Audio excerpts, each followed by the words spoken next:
सुप्रभातम। संस्कृत विमर्श YouTube channel पर मैं ब्रजेश त्रिपाठी आप सभी का हार्दिक स्वागत करता हूं। संस्कृत व्याकरण में कुछ पारिभाषिक शब्दों का प्रयोग होता है जिनकी जानकारी आवश्यक है। प्रतियोगी परीक्षाओं में तथा साक्षात्कार में अक्सर पूछे जाने वाले संस्कृत व्याकरण के प्रमुख पारिभाषिक शब्दों को सूत्र, अर्थ और उदाहरण के द्वारा।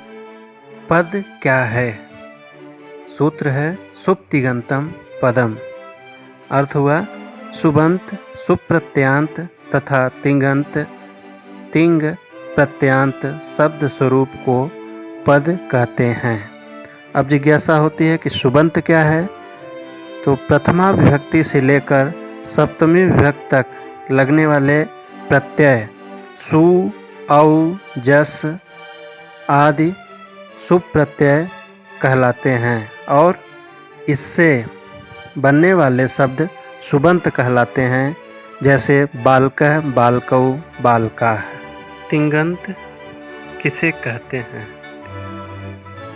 परस्मैपदी तथा आत्मनेपदी धातुओं से प्रथम पुरुष, मध्यम पुरुष और उत्तम पुरुष में बने रूप तिङन्त तथा तिप तस झी से इड वहिंग महिंग तक के प्रत्यय तिंग कहलाते हैं।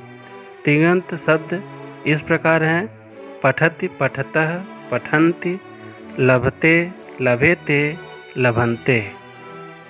प्रत्यय क्या है? सूत्र प्रतीयते विधीयते इति प्रत्ययः। जब किसी धातुपद या संज्ञा, सर्वनाम, विशेषण पदों के अंत में किसी अर्थ को स्पष्ट करने के लिए जो पदांश जोड़े जाते हैं उन्हें प्रत्यय कहते हैं। प्रत्यय दो प्रकार के होते हैं, पहला कृत प्रत्यय और दूसरा तद्धित प्रत्यय। कृत प्रत्यय जब कोई पदांश किसी धातु पद के बाद में जोड़ा जाता है उसे कृत प्रत्यय कहते हैं। कृत प्रत्यय से बने शब्द कृदंत कहलाते हैं। यह संज्ञा, विशेषण व अव्यय की तरह प्रयोग होते हैं, जैसे गम जोड़ कृतिन गतिः, क्री जोड़ तिन प्रत्यय बराबर कृति। तद्धित प्रत्यय जब कोई पदांश किसी संज्ञा, सर्वनाम या विशेषण के अंत में जोड़ा जाता है उसे तद्धित प्रत्यय कहते हैं। प्रत्यय से बने शब्द को तद्धितांत शब्द कहते हैं, जैसे बुद्धि जोड़ मतुप, बुद्धिमान। उपसर्ग किसे कहते हैं? जो शब्दांश पद के पूर्व में प्रयुक्त होकर मूल अर्थ में परिवर्तन कर देते हैं उन्हें उपसर्ग कहते हैं। संस्कृत में प्र, परा, अप आदि 22 उपसर्ग हैं।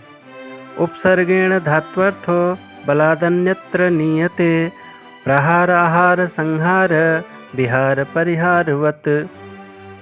उपहार मुख्य शब्द है जिसका अर्थ है माला, परंतु अलग अलग उपसर्ग हार के साथ मिलकर उसके अर्थ को बदल देते हैं। प्र उपसर्ग के साथ प्रहार जिसका अर्थ हुआ आघात, आंग उपसर्ग के साथ आहार जिसका अर्थ भोजन हुआ, सम उपसर्ग के साथ संहार बन गया जिसका अर्थ हत्या हुआ, बी उपसर्ग के साथ विहार बन गया जिसका अर्थ भ्रमण हुआ, और परि उपसर्ग के साथ परिहार बन गया जिसका अर्थ होता है छोड़ देना। अव्यय किसे कहते हैं? न व्ययम इति अव्ययम, अर्थात जो शब्द कभी विकृत नहीं होते, जिनके रूप नहीं चलते, उन्हें अव्यय कहते हैं, जैसे च, अत्र, तत्र, अद्य आदि। सदृशम त्रिषु लिंगेषु सर्वासु च विभक्तिषु वचनेषु च सर्वेषु यत् न व्येत तत् अव्ययम्। धातु क्या है? क्रिया के मूल रूप को धातु कहते हैं, जैसे पठति पद की मूल धातु पठ है। व्याकरण में प्रयुक्त पदांत क्या होता है? तो पद के अंतिम वर्ण को पदांत कहते हैं। जैसे लिखति में ह्रस्व ई व राम में ह्रस्व अ पदांत है। संधि क्या है? दो वर्णों के मिलने से जो परिवर्तन होता है उसे संधि कहते हैं। यथा रमा जोड़ ईसह बराबर रमेशह। यहाँ रमा के अंतिम वर्ण आ व ईसह के प्रथम वर्ण दीर्घ ई दोनों परिवर्तित होकर ए हो जाते हैं। अब समास क्या होता है? जब दो या अधिक पद अपनी विभक्तियों का लोप करके नवीन पद की रचना करते हैं तो इस प्रक्रिया को समास कहते हैं। जैसे राज्ञः पुरुषः से राजपुरुषः सामासिक पद है। समास सम उपसर्ग के साथ अस धातु से मिलने से समास शब्द सिद्ध होता है, जिसका अर्थ है संक्षिप्तीकरण करना। व्याकरण में आगम क्या है? जब किसी वर्ण के साथ अन्य वर्ण अलग से आकर मिलता है वह आगम कहलाता है। यथा लक्ष्मी जोड़ छाया बराबर लक्ष्मी छाया। यहाँ च का आगम। आदेश क्या होता है? जब किसी वर्ण के स्थान पर दूसरा वर्ण आ जाता है तो वह आदेश कहलाता है। यथा पो जोड़ अनम बराबर पवनम। यहाँ ओ को अव का आदेश हुआ है। गुण किसे कहते हैं? सूत्र है अदेंग गुणः, अर्थात अकार अ, एकार ए, ओकार ओ की गुण संज्ञा होती है। वृद्धि संज्ञा किसकी होती है? सूत्र है वृद्धिरादैच, अर्थात आकार आ, ऐकार ऐ तथा औकार औ की वृद्धि संज्ञा होती है। व्याकरण में प्रातिपदिक क्या है? सूत्र है अर्थवत अधातुर प्रत्यय प्रातिपदिकम, अर्थात धातु प्रत्यय और प्रत्ययांत को छोड़कर अन्य सार्थक शब्द स्वरूप की प्रातिपदिक संज्ञा होती है। कृत तद्धित समासाश्च सूत्र से कृदंत तद्धितांत तथा समास की भी प्रातिपदिक संज्ञा होती है। सूत्र है अलो अंत्यात पूर्व उपधा। अंत्य अल वर्ण से पूर्ववर्ती वर्ण की उपधा संज्ञा होती है।